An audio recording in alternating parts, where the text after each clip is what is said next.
Mars 2014, c'est la date de la première ouverture.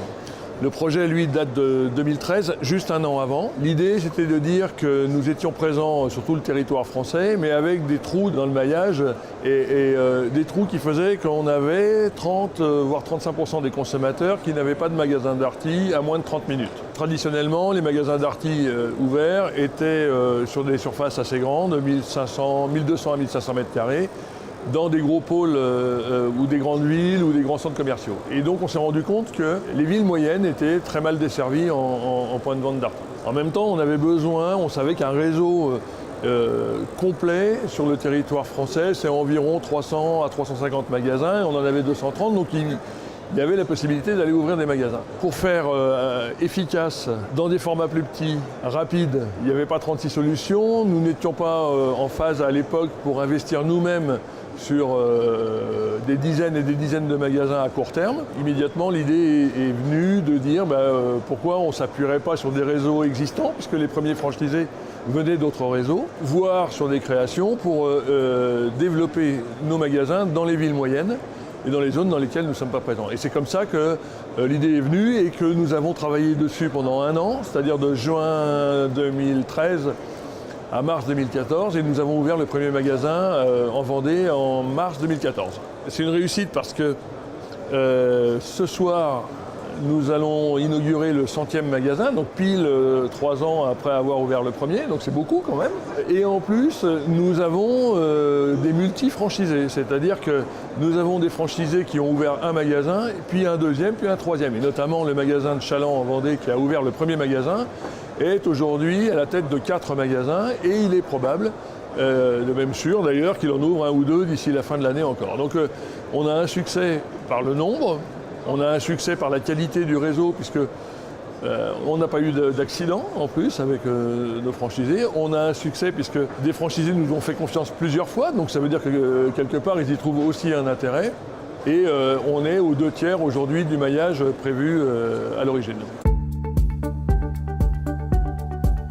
On a toujours annoncé 150 points de vente à un horizon plutôt 2019, et il est probable qu'on arrive à 150 points de vente légèrement en avance sur le calendrier.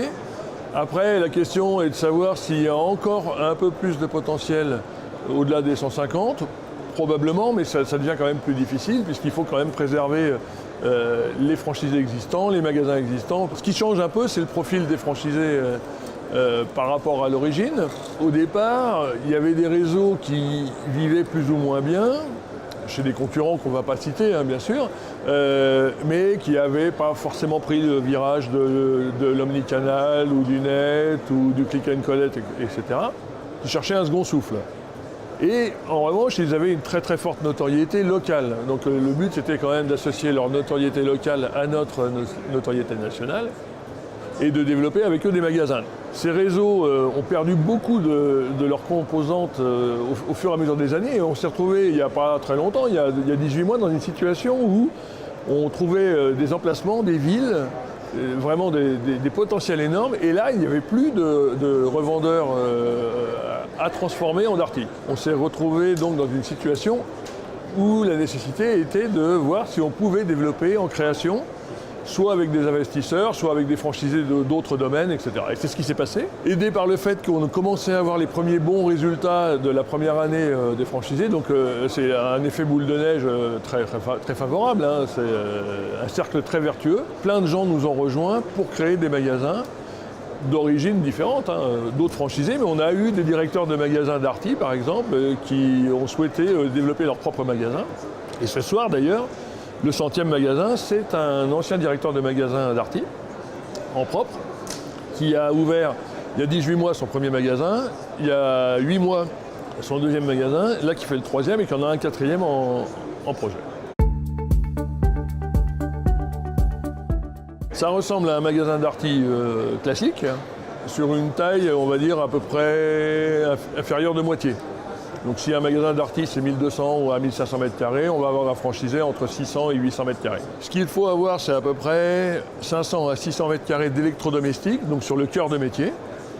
Et ensuite, si le franchisé a beaucoup plus de place, s'il souhaite se développer sur d'autres activités, ou s'il avait déjà d'autres activités par le passé, on peut y adjoindre sur 150 à 200 mètres carrés un espace cuisine, qui est un gros vecteur de développement à venir, et pour ceux qui exploitaient avant, un espace literie qui est complètement à notre image, etc. Ça veut dire qu'un magasin qui ferait les 3 métiers va s'exprimer sur une surface de vente d'environ 1000 mètres carrés.